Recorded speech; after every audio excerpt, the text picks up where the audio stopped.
Halo semua, kembali lagi di channel Bochnime. Sebelum kita mulai, klik tombol subscribe dan aktifkan notifikasinya supaya kalian tidak ketinggalan info dan teori terbaru mengenai One Piece. Sekarang lanjut ke pembahasan.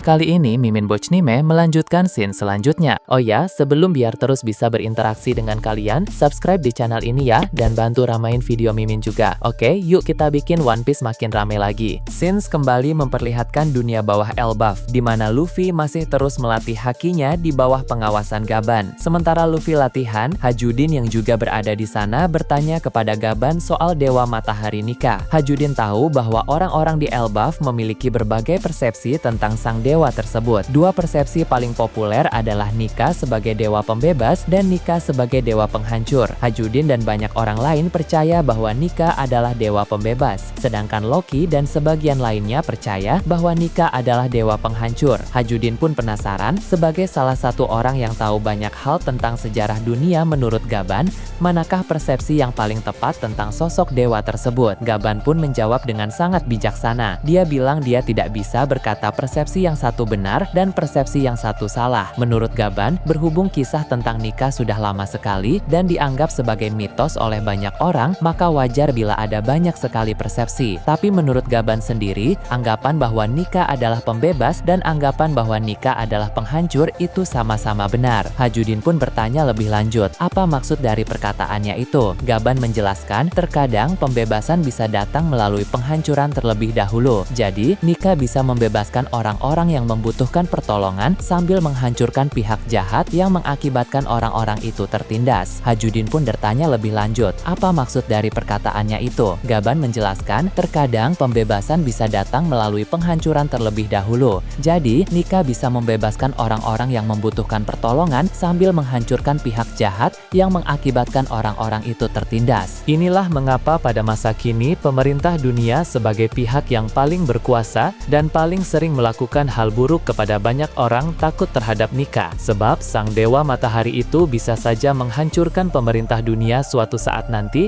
dan membebaskan banyak orang yang tertindas akibat ulah mereka. Mendengar pembicaraan itu pun membuat Chopper tertarik untuk bertanya, berhubung Luffy adalah sang pengguna kekuatan dewa matahari Nika pada masa kini, apakah itu berarti Luffy akan memiliki peran besar tersebut? Apakah Luffy akan menghancurkan pemerintah dunia dan membawa pembebasan besar-besaran dalam skala global? Gaban pun membenarkan hal itu. Memang pada masa depan nanti dalam perang melawan pemerintah dunia akan banyak pihak yang terlibat. Namun Luffy sebagai pengguna kekuatan dewa matahari Nika merupakan tokoh kunci untuk mengalahkan pemerintah dunia. Dengan kata lain, peran Luffy akan sangat signifikan dalam pertempuran besar yang akan datang. Chopper pun terkejut mendengar hal tersebut. Luffy rupanya bukan hanya akan sekedar menjadi raja bajak laut yang baru saja, tapi juga menjadi tokoh yang sangat penting untuk nasib seluruh dunia. Sang dokter bajak laut Jeremy itu pun sangat senang karena menjadi bagian dari kru Luffy. Chopper berharap dirinya juga akan dapat mengambil peran-peran penting pada masa depan nanti. Beralih di sana ada pergerakan dari Sommers dan Killingham. Sommers berkeliling untuk melihat keadaan yang semakin kacau sambil mengalahkan beberapa prajurit raksasa menghalanginya di sana. Nah, ketika dia berkeliling di dunia matahari, dia pun bisa melihat bila pedang berukuran masif ada di Elbaf. Itu adalah pedang yang menancap sampai ke bagian dunia bawah karena ukurannya yang sangat luar biasa. Sommers pun takjub akan ukuran dari pedang tersebut dan dia bertanya-tanya siapa kira-kira pemilik pedang itu pada masa lalu. Sommers menduga mungkin itu milik leluhur raksasa kuno yang memiliki ukuran tubuh ratusan kali lipat lebih besar daripada raksasa pada masa kini, sehingga tidak heran bila dia bisa memegang pedang tersebut. Namun, Sommers juga memikirkan suatu kemungkinan lain. Jangan-jangan itu adalah pedang milik dewa matahari Nika, mengingat cerita tentang Nika memang berasal dari Elbaf. Di area lain ada Killingham yang sedang memantau dan mengendalikan pergerakan dari monster-monster mimpi buruknya. Dia ingin para monster itu terus menyebar dan menimbulkan kekacauan di berbagai tempat. Killingham juga merasakan bahwa monster-monster yang tadi pergi ke bawah, bahkan yang memiliki kekuatan di atas rata-rata sekalipun, banyaknya sudah bertumbangan. Karena penasaran, Killingham pun memakai suatu teknik untuk mengakses kesadaran dari salah satu monster yang saat ini sedang berada di cabang unik antara dunia bawah dan dunia matahari. matahari. Beralih ke cabang unik antara dunia bawah dan dunia matahari Elbaf, di sana ada Zoro dan Sanji yang sedang melawan para monster mimpi buruk ciptaan Killingham sekalian untuk berlatih jurus baru. Tadi Killingham ingin mencoba mengakses kesadaran monster mimpi buruk yang ada di sana. Nah, ketika Killingham baru saja mengakses kesadaran dari salah satu monster di tempat itu, monster tersebut pun langsung tumbang karena ditebas oleh Zoro memakai pedang Sandai Kitetsu. Saat ini Zoro memang sedang fokus melatih kekuatan kutukan dari pedang tersebut. Itu adalah teknik satu pedang bernama Hiryukaen. Sebenarnya Zoro sudah beberapa kali menggunakan teknik Hiryukaen. Salah satunya adalah saat dia mencoba menebas Kaido. Hanya saja pada saat itu Zoro menggunakan pedang Enma. Nah, sedangkan saat ini Zoro melancarkan teknik Hiryukaen dengan pedang Sandai Kitetsu yang kekuatan kutukannya sudah semakin kuat. Teknik Hiryukaen memang sangat potensial. Meski ciri khas Zoro adalah teknik 3 pedang, tapi teknik satu pedangnya pun ada beberapa yang memiliki daya serang yang sangat kuat. Salah satunya adalah Hiryukaen ini. Saat Zoro menggunakan Hiryukaen dengan pedang Enma untuk menebas Kaido, Big Mom sampai memperingatkan Kaido untuk segera menghindari serangan itu. Tebasan Zoro pun meleset dan mengenai tanduk Pulau Onigashima sampai patah. Tebasan itu pun memiliki visual yang unik, yaitu berupa kepala naga yang melesat dengan sangat cepat. Orang sekuat Big Mom sampai memperingatkan Kaido untuk menghindar, tentu menegaskan bahwa teknik Hiryukaen dengan pedang Enma itu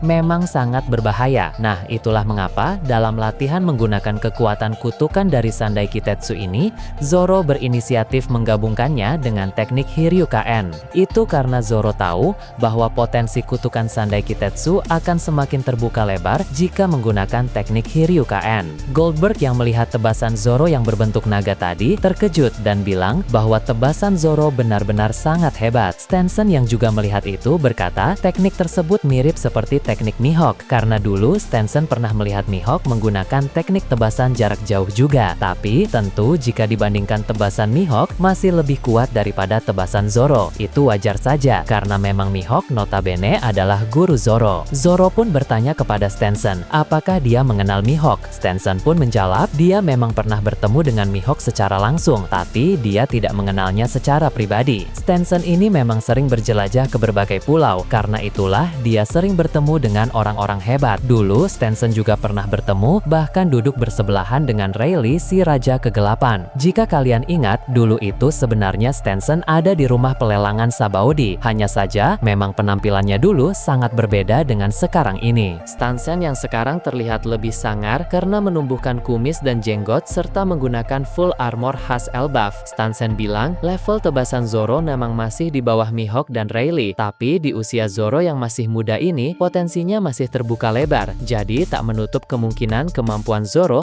akan melampaui orang-orang hebat seperti Mihawk dan Rayleigh. Kembali menyoroti Killingham, dia pun menjadi sangat terkejut karena bisa merasakan energi aneh dari tebasan Zoro tadi. Killingham bilang, Roronoa Zoro memiliki kemampuan yang sangat menarik, sehingga pasti akan merepotkan bila nanti dia naik ke atas. Killingham berencana mengirim lebih banyak monster mimpi buruk ke tempat Zoro dan Sanji berada. Namun tanpa dia sadari, hal ini mungkin malah akan menjadi masalah. Nah, sebab seperti yang sudah dibahas tadi, Zoro dan Sanji sudah melatih jurus baru mereka masing-masing. Jika lebih banyak monster mimpi buruk yang muncul di sana, maka artinya ada lebih banyak pula kesempatan untuk berlatih dengan memanfaatkan para monster itu sebagai objek untuk diserang. Jadi, ketika nanti mereka naik ke dunia matahari, jurus keduanya sudah dikuasai dengan semakin baik. Sementara itu, tempat di mana Nami dan kawan-kawan masih terbelenggu kekuatan musuh akan mendapat sorotan. Di sana mereka berbincang satu sama lain. Dalam percakapan tersebut, Nami pun penasaran dengan Brook yang sempat menyinggung soal asal kesatria suci wanita yang mirip dengan seseorang yang Brook kenal dulu. Brook pun berkata dia sebenarnya tidak yakin jika itu memang orang yang sama, sebab dia mengenalnya sudah puluhan tahun yang lalu. Jadi agak mustahil jika gadis itu masih hidup sampai sekarang ini dengan fisiknya sama seperti dulu. Robin pun berkata, jika melihat kekuatan misterius dari sosok yang merasuki kesatria suci wanita itu, maka tampaknya tidak mustahil jika wanita itu memang orang yang Brook kenal dulu. Mungkin saja dia menjadi abadi atau tidak bertambah tua karena pengaruh dari kekuatan pihak pemerintah dunia itu. Jika kita melihat Gunko dalam kilas balik di Polar Tank, dia memang tampak sama saja seperti sekarang ini, hanya sekedar berbeda model rambut saja. Padahal insiden itu sudah terjadi 38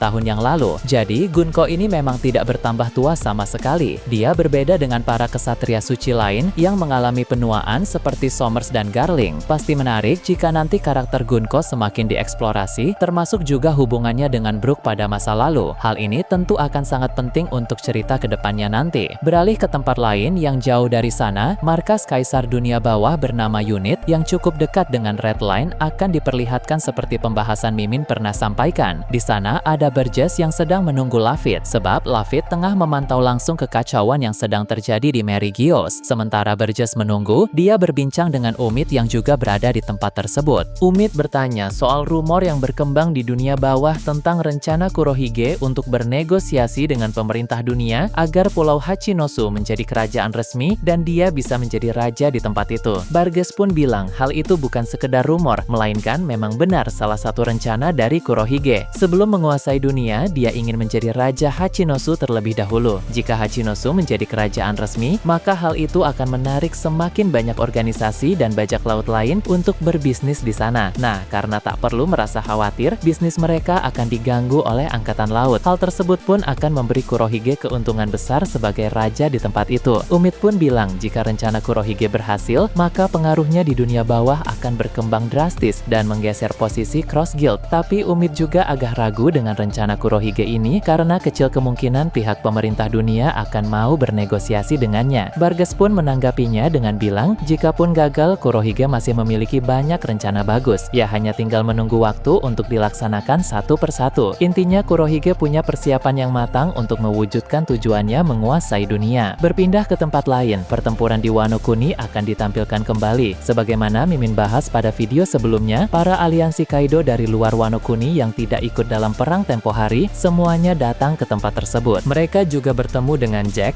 Black Maria, dan Sasaki yang masih bersembunyi di sana, lalu memulai serangan besar-besaran. Tentu Momonosuke dan kawan-kawan segera menghadang mereka, sehingga terjadi pertempuran yang panas di suatu wilayah di Wano Kuni. Dalam pertempuran tersebut, Yamato bertarung melawan Jack. Di sela-sela pertarungan, Yamato bilang penyerangan yang dilakukan oleh mereka terbilang sangat nekat, sebab kekuatan Wano Kuni sekarang tidak mungkin ditembus oleh serangan dalam skala seperti itu. Menyerang Wano juga sama saja dengan mencari masalah dengan Yonko Luffy. Namun, Jack tidak peduli dengan semua itu. Jack berkata, jika tidak dicoba maka tidak akan ada yang tahu hasilnya. Sikap Jack ini sama seperti ketika dia menyerang kapal-kapal angkatan laut yang berisi Sengoku, Fujitora, dan Turu tempo hari. Hasilnya adalah kekalahan telak bagi Jack itu sendiri. Mungkin dalam penyerangan ke Wano Kuni ini pun, hasilnya juga tidak akan jauh berbeda dengan waktu itu. Jack dan kawan-kawan lagi-lagi akan kembali kalah. Sementara itu, Momonosuke yang tadinya dalam mode naga, langsung turun dan berubah menjadi manusia. Dia ingin menguji hasil latihannya sebagai seorang samurai, karena dalam beberapa waktu belakangan ini, dia telah berlatih keras. Momonosuke pun mulai menggunakan pedang Ame no Habakiri. Dia bertanya-tanya, mampukah dirinya memakai pedang tersebut dalam pertempuran sungguhan seperti ini? Momonosuke mulai mencabut pedang itu dan mengambil ancang-ancang untuk segera menyerang. Beralih Hachinosu, diperlihatkan kelanjutan perbincangan antara Kizaru dan Kuzan yang saling berhadapan. Kali ini mereka tidak tertarik untuk bertarung. Mereka hanya ingin berbincang singkat satu sama lain karena ada pertanyaan-pertanyaan yang ingin mereka ketahui. Kuzan bertanya kepada Kizaru, bagaimana keadaan angkatan laut di bawah pimpinan Akaino dan bagaimana kinerja dari para admiral baru. Kizaru pun menjawab, Akaino memimpin dengan baik. Dia memang berbeda dengan Sengoku, tapi mereka sama-sama punya plus minusnya masing-masing. Lalu soal para admiral baru, mereka terbilang kuat dan cukup bisa diandalkan. Meski begitu, menurut Kizaru, kepergian Kuzan tetap meninggalkan kekosongan tersendiri di dalam struktur angkatan laut, sebab Kuzan adalah admiral lama yang berjuang dari nol sampai bisa mendapatkan posisi setinggi itu. Banyak marinir yang mengagumi Kuzan, jadi kehilangan sosok seperti Kuzan adalah pukulan berat untuk mereka. Awalnya banyak yang tidak percaya ketika Kuzan keluar dari angkatan laut, apalagi terdengar kabar bahwa Kuzan bergabung dengan Kurohige. Menurut Kizaru, formasi admiral lama yaitu Akaino, Aokiji, dan Kizaru masih menjadi formasi admiral terbaik. Tapi seiring berjalannya waktu, para marinir memang sudah merelakan itu. Hanya ada satu orang yang masih berharap Kuzan kembali. Tentu itu adalah Garp, sang mantan guru Kuzan di masa lalu. Sungguh ironis, karena kemudian Garp malah bertarung melawan Kuzan di Hachinosu